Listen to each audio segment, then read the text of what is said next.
ఇప్పుడు ప్రపంచ వ్యాప్తంగా భారతీయులు ప్రతి పండుగను మలబార్తో జరుపుకుంటారు. ఎందుకంటే మలబార్ అందిస్తుంది అద్భుతమైన అవకాశాన్ని. ఇది మీ పండుగలను మరింత ప్రత్యేకంగా చేస్తుంది. కాబట్టి ఇప్పుడు ఎక్కువ సేవింగ్, ఎక్కువ సంతోషాలు, ఎక్కువ సంబరాలు. ప్రతి పండుగకు మలబార్ గోల్డ్ అండ్ డైమండ్స్.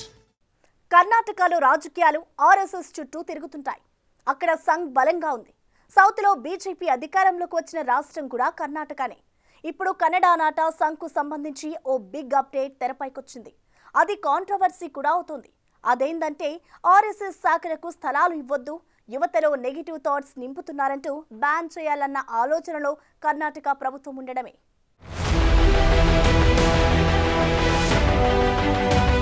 ఒకవైపు ప్రియాంక ఖర్గే, ఇంకోవైపు యతీంద్ర సిద్ధరామయ్య, ఇద్దరు కాంగ్రెస్ యువనేతలు ఆల్ ఆఫ్ సడన్ గా ఆర్ఎస్ఎస్ పై విరుచుకుపడటం కర్ణాటక రాజకీయాల్లో హాట్ టాపిక్ అయ్యింది. ఒకరు ఏఐసిసి అధ్యక్షుడు మల్లికార్జున ఖర్గే కొడుకు, ప్రస్తుతం కర్ణాటక ప్రభుత్వంలో మంత్రి. మరొకరు కర్ణాటక సీఎం సిద్ధరామయ్య కొడుకు, ఎమ్మెల్సీగా ఉన్నారు. ఒకరు ఆర్ఎస్ఎస్ ను బ్యాన్ చేయాలి, పబ్లిక్ ఈవెంట్లకు ఎలాంటి పర్మిషన్లు ఇవ్వొద్దంటే, మరొకరు ఆర్ఎస్ఎస్ తాలిబాన్ మైండ్ సెట్ ఒకటే అని హిందూయిజాన్నే మొత్తం తీసుకురావాలనుకుంటోందన్నారు. దీంతో ఒక్కసారిగా అలజడి పెరిగింది. ఉన్నట్లుండి ఈ ఇద్దరు ఆర్ఎస్ఎస్ ను టార్గెట్ చేసుకోవటం వెనుక ఏం జరుగుతోందన్నది కీ ఫ్యాక్టర్ గా మారింది. అసలు కర్ణాటకలో ఆర్ఎస్ఎస్ ఉండొద్దు, ఆ పదమే వినిపించొద్దు, యూత్ మైండ్ సెట్ పాడు చేస్తున్నారు, రాజ్యాంగ వ్యతిరేక పనులు చేస్తున్నారంటూ ప్రియాంక ఖర్గే కౌంటర్ ఇచ్చారు. సంఘ్ పై విమర్శల వరకు అయితే వివాదం ఉండేది కాదు. ప్రభుత్వ స్థలాల్లో రాష్ట్రీయ స్వయం సేవక్ సంఘ్ కార్యకలాపాలను నిషేధించాలని కోరుతూ కర్ణాటక ఐటీ మంత్రి ప్రియాంక ఖర్గే సీఎం సిద్ధరామయ్యకు లేఖ రాసిన తరువాత కర్ణాటకలో రాజకీయ వివాదం చెలరేగింది.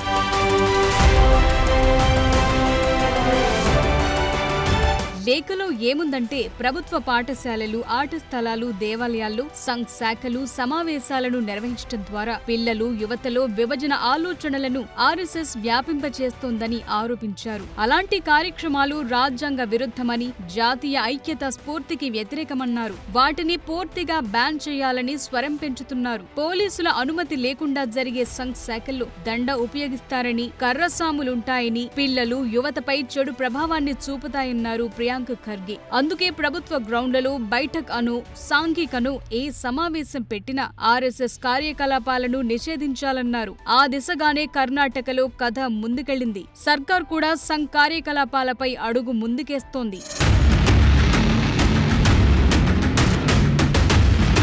ప్రియాంక ఖర్గే అక్కడితో ఆగలేదు. ఆర్ఎస్ఎస్ ప్రతిపాదించిన ఫండమెంటలిస్టిక్ భావజాలం కారణంగా భారత ప్రధాన న్యాయమూర్తి బిఆర్ గవాయ్ పై షో విసిరే వాతావరణం ఏర్పడిందన్నారు. రాజ్యాంగం ఆదర్శాలను, ఐక్యత, సమానత్వం, సమగ్రతను నిలబెట్టే లక్ష్యంతో పనిచేసుకు వెళతామని, అలాంటి ప్రయత్నాలను నిరోధించే లక్ష్యంతో పనిచేసే వ్యక్తులను, సంస్థలను అడ్డుకోవాలన్న స్వరాలు కర్ణాటక కాంగ్రెస్ లో పెరుగుతున్నాయి. అయితే కర్ణాటకలో ఆర్ఎస్ఎస్ కార్యక్రమాలను ప్రైవేట్ గా నిర్వహించుకోవచ్చని, ప్రభుత్వ సంబంధిత స్థలాలు, బహిరంగ ప్రదేశాల్లో మాత్రం అనుమతించొద్దంటున్నారు. అటు మల్లికార్జున ఖర్గే కుమారుడు అలా లేఖ రాయగానే ఇలా కర్ణాటక ముఖ్యమంత్రి సిద్ధరామయ్య కుమారుడు, కాంగ్రెస్ నాయకుడు యతీంద్ర సిద్ధరామయ్య రాష్ట్రీయ స్వయం సేవక్ సంఘ్ ను తాలిబాన్లతో పోల్చడం పెను దుమారానికి కారణమయ్యింది. తాలిబాన్ విదేశాంగ మంత్రి అమీర్ ఖాన్ ముత్తాకి భారత పర్యటన సందర్భంగా యతీంద్ర ఈ కామెంట్ చేయటం చర్చనీయాంశంగా మారింది. మరో కాంగ్రెస్ నాయకుడు బీకే హరిప్రసాద్ కూడా ఆర్ఎస్ఎస్ కార్యకలాపాలపై ఆంక్షలు విధించాలని డిమాండ్ చేశారు. సో కర్ణాటక కాంగ్రెస్ లో ఇప్పుడు ఆర్ఎస్ఎస్ వ్యతిరేక స్లోగన్స్ పెరుగుతున్నాయి, కోరస్ పెరుగుతోంది. ఉన్నట్లుండి ఎందుకిలా?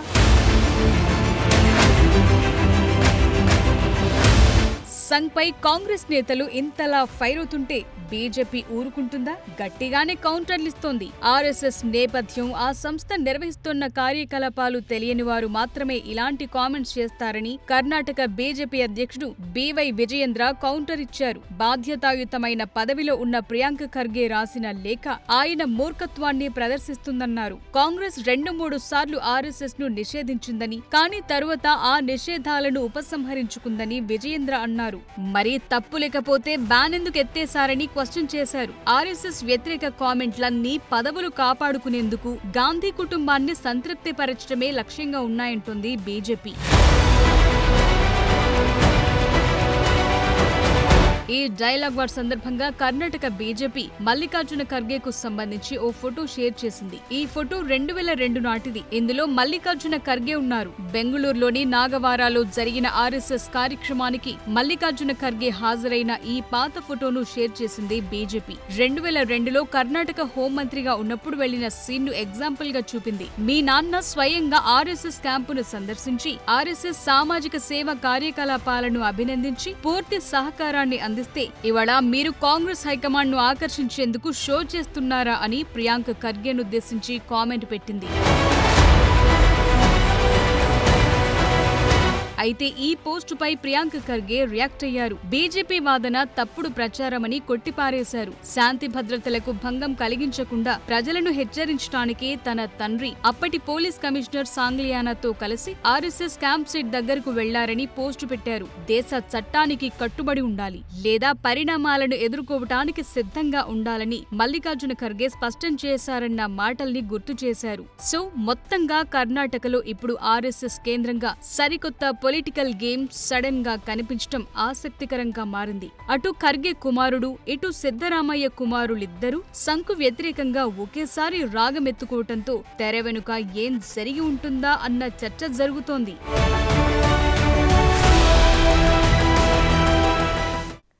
కర్ణాటక కాంగ్రెస్ లో అక్కడి రాజకీయాల్లో సంఘ్ చుట్టూ ఏదో జరుగుతుందనడానికి చాలా ఉదాహరణలు కనిపిస్తున్నాయి. ఇప్పుడు సంఘ్ను నిలువరించాలని ప్రియాంక ఖర్గే, యతీంద్ర సిద్ధరామయ్య డిమాండ్ చేయడం ఒకవైపు, అటు చూస్తే డీకే శివకుమార్ సాక్షాత్తు అసెంబ్లీలో సంఘ్ గీతం పాడడం ఇవన్నీ హాట్ డిబేట్ కు కారణమవుతున్నాయి. వీటిలో ఏదైనా లింక్ ఉందా?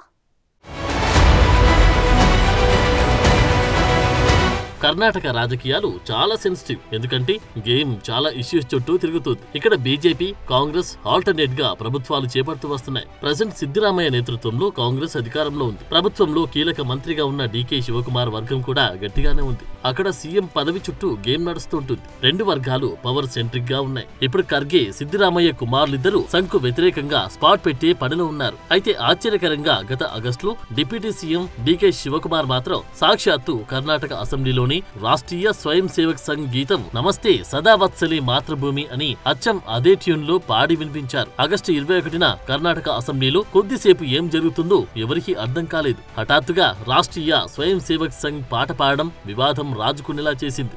ನಿಮ್ ಗರಡಿಲ್ ಬೆಳಿಲ್ಲ ಅಂತಂದ್ರೆ ನಾನು ಈ ಪರಮೇಶ್ವರ್ ಗರಡಿಲ್ಲ ಬೆಳೆದಿದ್ದೀನಿ. ನಾನು ಸ್ವಲ್ಪ ಇಲ್ಲ RSS ಚಡ್ಡಿ ಹಾಕಿದ್ದೀನಿ ಅಂದ್ರಲ್ಲ ಒಂದ್ಸರಿ. ನಮಸ್ತೆ ಸದಾ ವತ್ಸಲೆ ಮಾತೃಭೂಮಿ ಅಧ್ಯಕ್ಷ ಹಿಂದೂ ಭೂಮಿ ಸುಗಮ್ ವರ್ಧಿತೋಹಂ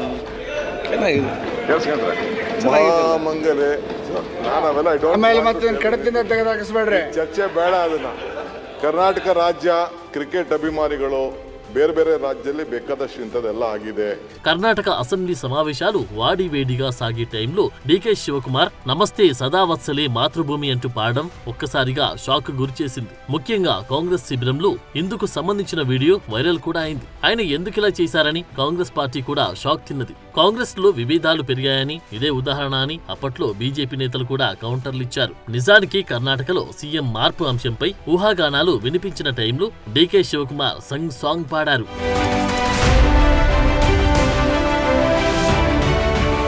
అయితే కొద్ది రోజుల తర్వాత డీకే క్లాట్ ఇచ్చారు. బీజేపీని విమర్శించేందుకే తాను ఆ పాట పాడనన్నారు. కానీ కొందరు దీని ద్వారా రాజకీయ లబ్ధి పొందాలని అనుకుంటున్నారని, ప్రజల్లో గందరగోళం సృష్టించాలని చూస్తున్నారన్నారు. తాను ఎవరి మనోభావాలు దెబ్బతీయాలని అనుకోవడం లేదని, ఈ వ్యవహారంతో ఎవరైనా బాధపడి ఉంటే అందుకు చింతిస్తున్నాను అని చెప్పి సరిపెట్టారు. గాంధీ కుటుంబం కాంగ్రెస్ పార్టీపై తనకున్న నిబద్ధత తిరుగులేనిదని చెప్పుకున్నారు. తాను కాంగ్రెస్ వ్యక్తిగానే జన్మించానని, అలాగే మరణిస్తానన్నారు. గాంధీ కుటుంబం తనకు దైవంతో సమానమని చెప్పుకొచ్చారు.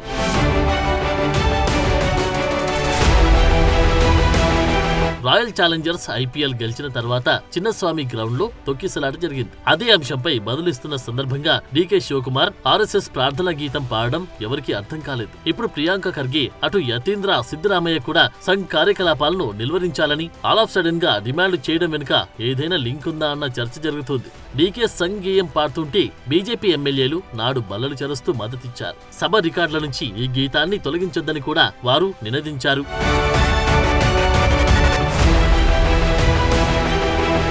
కర్ణాటక కాంగ్రెస్ లో ఏదైనా జరుగుతుంది. డీకే శివకుమార్ ఇలా వ్యవహరించడం ఇదే తొలిసారి కాదు. గతంలో అమిత్ షాతో కలిసి సమావేశంలో పాల్గొనడం, కుంభమేళాకు కాంగ్రెస్ నేతలు ఎవరు వెళ్లకపోయినా పుణ్యస్నానానికి వెళ్లడం, ప్రధాని మోడీతో ఢిల్లీలో భేటీలు, యడ్యూరప్పతో తరచూ మంతనాలు, ఆర్ఎస్ఎస్ గీతం పాడడం ఇలాంటివన్నీ హైకమాండ్ కు వ్యతిరేక సిగ్నల్స్ అని అప్పట్లో కర్ణాటక కాంగ్రెస్ లో జోరుగా చర్చ జరిగింది. అయితే ఇందులో డీకే శివకుమార్ స్ట్రాటజీ ఉందన్నారు. సీఎం మార్పు మ్యాటర్ తెరపైకి వచ్చినప్పుడు, తనపై పార్టీలో వ్యతిరేకత పెరిగినప్పుడు బీజేపీలో తనకు మంచి అవకాశాలున్నాయన్న సిగ్నల్స్ పంపుతారన్న చర్చ ఉంది. ఇప్పుడు ప్రియాంక ఖర్గే, యతీంద్ర సిద్దిరామయ్య సంఘ్ వ్యతిరేక కామెంట్లతో మరో చర్చకు తెరలేపారు. ఇది కౌంటర్ స్ట్రాటజీనా లేక మరేదైనా ఉందా?